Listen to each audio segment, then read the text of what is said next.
শিরীন শারমিন চৌধুরী তো এই দেশেই ছিলেন, এই দেশের স্পিকার ছিলেন, আমরা তো কিছু দেখেছি উনি কেমন লোক ছিলেন, উনি কতটা খুনি ছিলেন। আর ঢাকায় বসে একজন স্পিকার, ওনার মতো লোক, উনি যাকে চেনেন না জানেন না এমন একটা লোককে হত্যার জন্য উনি আদেশ দিয়েছেন এবং সে আদেশ পালিত হয়েছে অথবা পালিত হওয়ার চেষ্টা হয়েছে। এইগুলো ভাই আমাদেরকে যখন শোনান তখন আমরা কিন্তু সে আগের মতো করে ভাবি যে গল্পটা ভালো হলো না, না কারণ গল্পটা গোছানো হলো না, গল্পটা গুছানো হলো না। কাউলা, আপনাকে ধন্যবাদ। আমি একটু মাসকাত ভাইয়ের কাছে শুনতে চাই। মাসকাত ভাই, 20 মাস পরে ডক্টর শিরীন শারমিন চৌধুরীকে খুঁজে পাওয়া গেছে স্পিকার।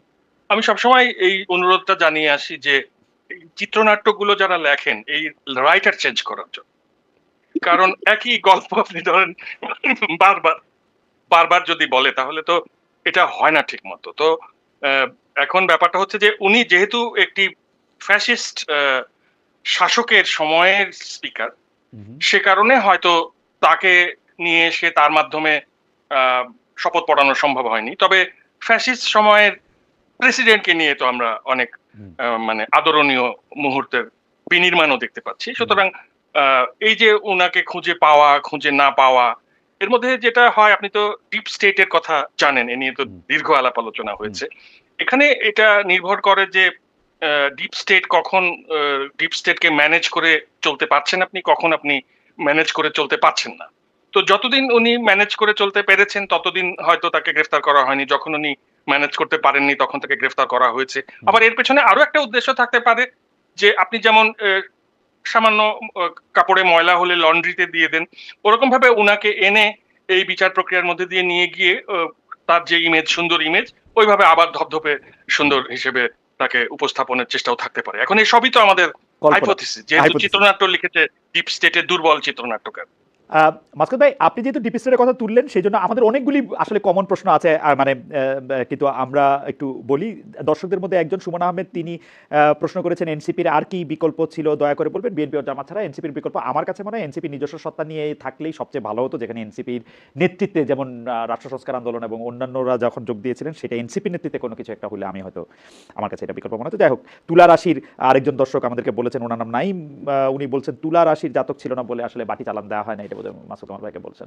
আপনি যেহেতু ডিপ স্টেট বললেন মাসকাত ভাই, সেটা আপনার থেকেই প্রশ্নটা শুরু করি, এটা আবার কামাল ভাই থেকেও শুনবো। যে ডিপ স্টেটটা কমন আমরা ডক্টর মোহাম্মদ ইউনূসের সরকারের সময় শুনছি, এই সরকারের সময় শুনছি। ডিপ স্টেট যেরকম কমন, আমরা একটা যদি লজিক্যাল বা ম্যাথমেটিক্যাল নিয়মে যাই, যে আমরা কমন ফ্যাক্টর দেখতেছি দুই একটা হচ্ছে খলিলুর রহমান, একটা হচ্ছে আশিক সাহেব। তো আমি খলিলুর রহমানের একটা কথাই বলি, কারণ আশিক সাহেব একটু তো খলিলুর রহমান সাহেব যে ডিপ স্টেট, এইটা একদম স্পষ্ট বোঝা গেছে, কারণ দুই সরকারই যেহেতু তাকে রাখছে, কমন ফ্যাক্টর।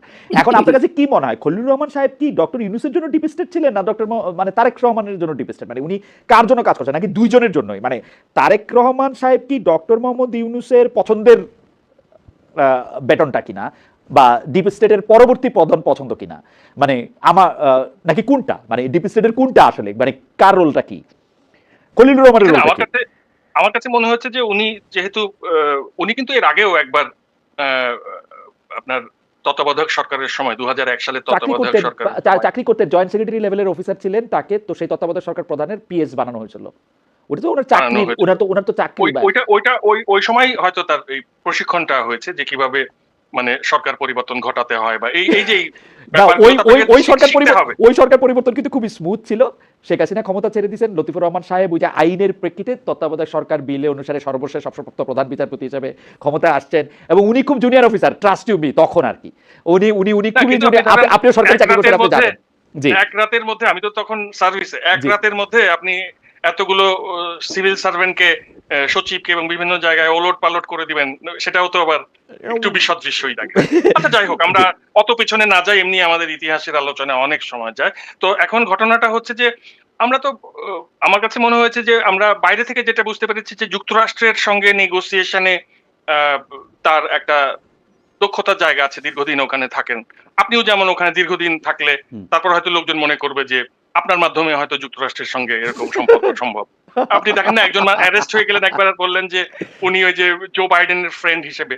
তো আপনার ব্যাপারটা হচ্ছে যে আমাদের সমাজে যে মিথ, এই মিথ কিন্তু অনেকের মানে ভাগ্য ফিরিয়ে দিতে পারে। হ্যাঁ, তো এখন আপনি যে প্রশ্নটা করেছেন সেটার উত্তর তো আমার পক্ষে দেওয়া না, আমি একটু তাহলে কঠিন। আমি তাহলে পরবর্তী প্রশ্ন চলে যাই। আমি একটু কামাল ভাইয়ের কাছে জানতে চাই, কারণ কামাল ভাই খলিলুর রহমান কামাল ভাইয়ের খুবই পছন্দের লোক। কামাল ভাইয়ের কাছ থেকে একটু জানতে চাই। তার আগে আমাকে একজন প্রশ্ন করছেন যে খালেদ মহিউদ্দিন সাহেব, তাহলে কি বিএনপি আপনার ভোট নিয়ে এসেছে? আমি ভাই ভোট দেই না, 1993 সালের পরে ভোট দেই নাই। কিন্তু ঘটনা হচ্ছে গণতান্ত্রিক হিসাবে যদি সবচেয়ে বেশি লোক যাকে ভোট দেন তাকে আমার সরকার বলতে আমার দ্বিধা নাই। সবচেয়ে বেশি লোক আপনারা যদি ধরে নেন যে ধানের শীষ ভোট পেয়েছে তারেক রহমান সাহেব, সেই হিসাবে তারেক রহমান সাহেব আমার সরকার, ইউনূস সাহেব সেই হিসাবে ভোট নিয়ে আসে না, সেজন্য আমার সরকার না। সেটা হচ্ছে এটা। খলিলুর রহমান সম্পর্কে, খলিলুর রহমান সাহেব কি ডিপ স্টেট? এবং ডিপ স্টেট হলে উনি তারেক রহমানের পক্ষে ছিলেন, ডক্টর মোহাম্মদ ইউনূসের পক্ষে ছিলেন? মানে উনি আসলে, কামাল ভাই দেখেন, আমি একটা কথা বলি, খলিলুর রহমান আসলে কি এটা কিন্তু তারেক রহমান সাহেব এখনো ক্লিয়ার করেন নাই। কারণ মন্ত্রিসভা তো প্রধানমন্ত্রী নিয়োগ করেন, তাই না? এটাই তো নিয়ম। প্রধানমন্ত্রী ওনাকে কোন বিবেচনায় নিয়োগ করেছেন, কোন বিবেচনায় নিয়োগ দিয়েছেন, এটা এই দেশের মানুষ এখনো জানে না। উনি একবারের জন্য ব্যাখ্যা দেন নাই। তবে খলিলুর রহমান সাহেব একটা কথা বলেছেন, উনি বলেছেন আমি তো এখানে জোর করে আসিনি। কথা সত্য। তার মানে উনি জোর করে আসেনি, ওনাকে আনা হয়েছে। পায়ে ধরে আনা হয়েছে নাকি জোর করে আনা হয়েছে নাকি অনুরোধ করে আনা হয়েছে, এটা তারেক রহমান সাহেব ভালো বলতে পারবেন, কারণ উনি এনেছেন। আর তো কেউ না, কারণ উনি প্রাইম মিনিস্টার, আমরা তো ওনাকে দায়িত্ব দিয়েছি দেশ চালানোর জন্য। তো সেই হিসেবে ওনার কাছ থেকে আমি একটা ব্যাখ্যা আশা করেছিলাম, তো উনি ব্যাখ্যা দেননি, হয়তো দেওয়ার প্রয়োজন মনে করেননি। নির্বাচন হয়ে গেছে, কিসের প্রয়োজন আর? জনগণ ও তো ভোট দিয়েও দেখবে, না দিয়েও দেখবে। 5 বছর তো পেয়ে গেছি, কাজে ব্যাখ্যা দেওয়ার কোনো প্রয়োজন নাই। এখন সমস্যাটা কোথায় জানেন? মানুষ যখন ব্যাখ্যা খোঁজে এবং ব্যাখ্যা না পায়, তখন মানুষ নানা রকম চিন্তা করে, নানা রকম সন্দেহ করে। সেই সন্দেহের ডালপালা প্রতিদিনই জ্যামিতিক হারে বাড়তে থাকে, এবং তখন ওইটার সঙ্গে অন্য কেউ যখন একটা অভিযোগ উচ্চারিত হয়, অন্য কেউ যখন অভিযোগ উচ্চারণ করে, তখন ওইটাও সন্দেহের মধ্যে যুক্ত হয়ে যায়। যেমন ওনারা এনাকে নিয়োগ করার পর বিরোধী পক্ষের যারা আছেন, এনসিপি অথবা জামাত ইসলাম, তারা কিন্তু স্পষ্টই বলেছেন